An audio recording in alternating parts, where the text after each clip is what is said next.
ஏய் தம்பி, இன்னும் லிஸ்ட் எடுத்து முடிச்சியா இல்லையாயா? இங்கேயே உட்காந்துருந்தீங்கன்னா அப்புறம் எப்போ போய் கொண்டு வருவா சாமான்லாம்? ஓ டக்குன்னு லிஸ்ட் எடுத்து முடி. ம். என்ன பேப்பரையே பார்த்துக்கிட்டு இருக்கா? அப்படி என்ன தான் பார்க்குறான்? ம். கொஞ்சம் இங்கே கொஞ்சம் பாரியா. ம். ராத்திரி ரெண்டும் போச்சு போல் இருக்கு. நம்ம வேலையை பார்ப்போம். எப்பாச்சும் கிளம்பி போட்டோம். என்ன அண்ணாச்சி, கடையில் ரொம்ப பிஸியாக இருக்கீங்க போல் இருக்கே. யாரது? வாங்க அண்ணாச்சி வாங்க. என்ன ரொம்ப நாள் ஆளையே காணோம் இந்த பக்கம். என்ன குடும்பமாக வந்திருக்கீங்க? மளிகை கடைக்கு வேறு எதுக்கு வருவாங்க? சாமான் வாங்க தான். என்ன அண்ணாச்சி, நான் ஏதோ ஜுவல்லரி ஷாப் வச்சிருக்கிற மாதிரிலாம் பேசுகிறீங்க. இது மளிகை கடை தான். இங்கே மளிகை சாமான் தான் வாங்க முடியும். சரி சரி விடுங்க.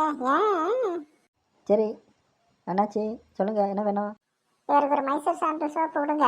அது இல்லைன்னா இவர் குளிக்கவே மாட்டார். இதோ இப்போவே எடுத்துகிட்டு வந்துடுறேன். இந்தாங்க அண்ணாச்சி, நீங்கள் கேட்ட மைசூர் சாண்டல் சோப்பு ஒரிஜினலு. ம். என்னண்ணாச்சி, ஒரிஜினல் அப்படின்னு சொல்லி கூட வச்சு சேர்த்து சொல்கிறீங்க. இது என்ன புது பிராண்டா? ஐயோ அண்ணாச்சி, இதான் ஒரிஜினலு. இவ்வளோ நாள் ஏதோ டூப்ளிகேட் வந்து மார்க்கெட்டில் ஓடிட்டு இருந்துச்சான். அது எங்கள் கடைக்கு வந்திருக்கு. இப்போ தான் கரெக்டான ஏஜென்ட்டை பிடிச்சி ஃபேக்ட்ரியிலேருந்து நேராக கொண்டு வந்து வைக்கிறேன் அண்ணாச்சி. ம். இதை ஒரிஜினல்னு சொல்லி வாங்கலாமா? மறுபடியும் டூப்ளிகேட் போட்டு வித்துற போகிறானுங்க, பார்த்துக்கோங்க. ஐயய்யே அண்ணாச்சி, நீங்கள் கவலையே பட வேணாம். நம்ம கடையில் எல்லாமே இப்போ ஒரிஜினல் தான். ஒன்றுக்கு 2 தடவை கேட்டு எங்கேருந்து வருது, எங்கே உற்பத்தி ஆகுது அப்படின்னு சொல்லி தான் வாங்குறதே. சரி விடுங்க விடுங்க. ஏன் ஒரு சோப்புக்கு பிடிச்சி இந்த இல்லை எடுத்துக்கிட்டு இருக்கீங்க? டக்குன்னு காசு கொடுத்துட்டு வாங்க போவோம். சரி என்னாச்சு, ரேட்டு எவ்வளோன்னு சொல்லவே மாட்டீங்களே. எவ்வளோ? 70 ரூபா தான். இதெல்லாம் ஜாஸ்தி ஆகலை. கம்பெனிக்காரன் வச்ச விலையவே டூப்ளிகேட்காரன்னு வச்சு விற்றுருக்கான். சரி சரி, அப்படியா? சரி, நல்லா இருந்தா சரிதான். என்ன இது, குளிச்சதுலேருந்து இந்த மாதிரி ஒரு மாதிரி அரைச்சிக்கிட்டே இருக்கேன், என்ன பண்ணுறது? எப்பா, இப்போ மூஞ்சியெல்லாம் என்னப்பா இருக்கு? ஒரு மாதிரியா சொறி சொறியா இருக்கு. என்னடா தம்பி சொல்கிற? ஆமாப்பா, இங்கே பாரு, ஒரு மாதிரியா சொறி பிடிச்ச மாதிரி இருக்கு. ஓவரா சொரிஞ்சிட்டியோ? அம்மா என்ன பண்ண? திடீர்னு இந்த மாதிரிலாம் ஆயிருக்கு உனக்கு? இப்படியெல்லாம் ஆகாதே உனக்கு. ஆ ம். என்ன ரெண்டு பேரும் சத்தம் போட்டு பேசிட்டு இருக்கீங்க?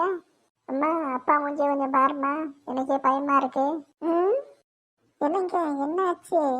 ஏன் இப்படி மூஞ்செல்லாம் ஒரு மாதிரியா இருக்கு? இல்லடி, அது காலையில் குளிச்சல்ல, அதுக்கப்புறம் இருந்து இப்படி தான் இருக்கு, ஒரு மாதிரி அரிச்சுக்கிட்டே இருக்கு. என்னது அப்பா, இன்னைக்கு நீ குளிச்சிட்டியா? நீ குளிக்கவே மாட்டியே.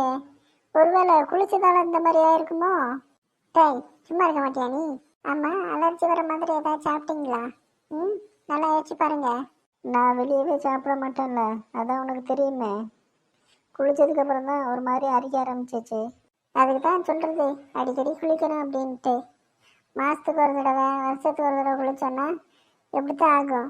அது உடம்புக்கே ஒத்துக்க மாட்டேங்குது. அதான் உனக்கு சொறி பிடிச்ச மாதிரி அலர்ஜி மாதிரி ஆயிடுச்சு. ஏய், நிஜமா இருக்க மாட்டேன். சரி, அவனை விடுங்க. நீங்கள் சொல்லுங்க, ஏதாச்சும் புதுசாக பண்ணீங்களா? நான் என்னடி பண்ண போகிறேன்? நான் எதுவுமே பண்ணல. ம். இரு, யோசிச்சு பார்க்குறேன். ஆ, இந்த கடைக்காரன் அவன் கொடுத்தான் பாரு, ஒரிஜினல் அப்படின்னு ஒரு சோப்பு. ஒருவேளை அதனால இருக்குமோ? ம். ஆமாங்க, அதை நான் மறந்தே போயிட்டேனே. நீங்கள் தான் மைசூர் சாண்டல் சோப்பு இல்லாமல் குளிக்கவே மாட்டீங்களே, அவன் வேறு ஒரிஜினல் அப்படின்னு சொல்லி கொடுத்தான். ஒருவேளை அவங்க உடம்புக்கு டூப்ளிகேட் தான் செட் ஆகுமோ? ம்.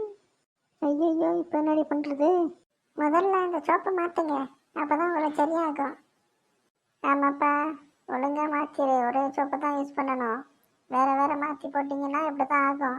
சரி, முதல்ல போய் கடைக்காரங்கிட்ட இதை கொடுத்துட்டு அந்த பழைய சோப்பையும் வாங்கிட்டு வரேன். என்னங்க, அதான் போலி அப்படின்னு சொல்லிட்டு அவனே நிப்பாட்டிட்டான் அப்படின்னா மறுபடியும் அவன்கிட்டே போனீங்கன்னா எப்படி கிடைக்கும்? எல்லாத்தையும் நீ என்கிட்டே கேட்டீங்கன்னா நான் போய் கடைக்காரன்ட்ட கேட்க வேணாமா? கேட்டுட்டு வரேன், என்ன சொல்கிறான்னு பார்ப்போம். ஒரு வாரமாக உட்காந்துருக்கான். எப்போ தான் இவன் லிஸ்ட் எடுத்துகிட்டு போவான்னு தெரியலையே. அண்ணாச்சி. ம். வாங்க அண்ணாச்சி வாங்க. என்ன வேணும் சொல்லுங்கள். அண்ணாச்சி, இந்தாங்க உங்கள் சோப்பை பிடிங்க. ம். ஏன் அண்ணாச்சி, என்னாச்சு? இதை போட்டதுலேருந்து ஒரே அரிப்பு, ஒரு மாதிரி அலர்ஜி மாதிரி ஆயிடுச்சு அண்ணாச்சி. ம். அதுக்கு நான் என்ன பண்ண முடியும்? இதை வித்த சோப்பெல்லாம் ரிட்டன் வாங்க மாட்டோம் நாங்கள். அதுவும் இல்லாமல் தண்ணியில் போட்டு முக்கி தேய்ச்சி வேற கரைச்சிருப்பீங்க. இதெல்லாம் யாரும் வாங்கவும் மாட்டாங்க. இனிமேல் நீங்களே வச்சுக்கோங்க. ம். அது இல்லை அண்ணாச்சி, இந்த ஒரிஜினல் அப்படின்னு கொடுத்தீங்களா, இது வேணாம். நான் முன்னாடி வாங்கிட்டு இருந்தேன்ல டூப்ளிகேட்டு, அதே கொடுங்க. ஏன் அண்ணாச்சி, இது ஒரிஜினல். இப்போ இது மட்டும் தான் வருது. அதுவும் இல்லாமல் இந்த டூப்ளிகேட்லாம் இப்போ ஒழிச்சாச்சு. ஆ, என்னது ஒழிச்சிட்டிங்களா? ஐயோ. ஏன் அண்ணாச்சி, ஒரிஜினல் வாங்கி போடுங்க, அதான் நல்லது. யோ, ஒரிஜினல் போட்டு மூஞ்சியை பார்த்தியா எப்படி இருக்கு? அதுக்கு நான் என்ன என்னாச்சு பண்ண முடியும்? இது செட் ஆகலாம் வேறு சோப்பு மாற்றுங்க. டூப்ளிகேட்லாம் போடக்கூடாது. யோ, இதுக்கு முன்னாடி நான் எல்லா சோப்பையும் ட்ரை பண்ணிட்டேன். கடைசி அதை மட்டும் தான் எனக்கு செட் ஆச்சு. அதனால தான் அதை மட்டும் போட்டேன். இப்போ அதை மாற்றிட்டிங்களா, நான் என்ன பண்ணுறது? அதுக்கு நாங்கள் எதுவும் பண்ண முடியாது என்னாச்சு. சரி, இதுக்கு முன்னாடி உனக்கு சப்ளை பண்ணியிருப்பான்ல ஏஜென்ட்டு, அவனோட டீட்டெயிலை கொடு, நானே போய் வாங்கிக்கிறேன். ஐயோ அவன்லாம் எஸ்கேப் ஆகி பல நாள் ஆச்சு என்னாச்சு. உங்களுக்கு சோப்பு வேணும்னா இருங்க பார்க்குறேன். முன்னாடி ஸ்டாக் ஏதாச்சும் இருக்கா அப்படின்னு சொல்லிட்டு. எப்படியாவது தேடி பிடிச்சி ஒன்று எடுத்துருங்க என்னாச்சு. இல்லைன்னா அவ்வளோதான். நான் ஏற்கனவே ஒரு தடவை தான் குளிப்பேன். இப்போ அதுவும் இல்லைன்னா அவ்வளோதான். பக்கத்தில் எவனும் வர மாட்டேங்க, பார்த்துக்குங்க. விடுங்க என்னாச்சு பார்த்துக்கலாம். யோ, நான் குளிக்காமல் இருக்கிறத பார்த்து நீ என்ன பண்ண போகிற?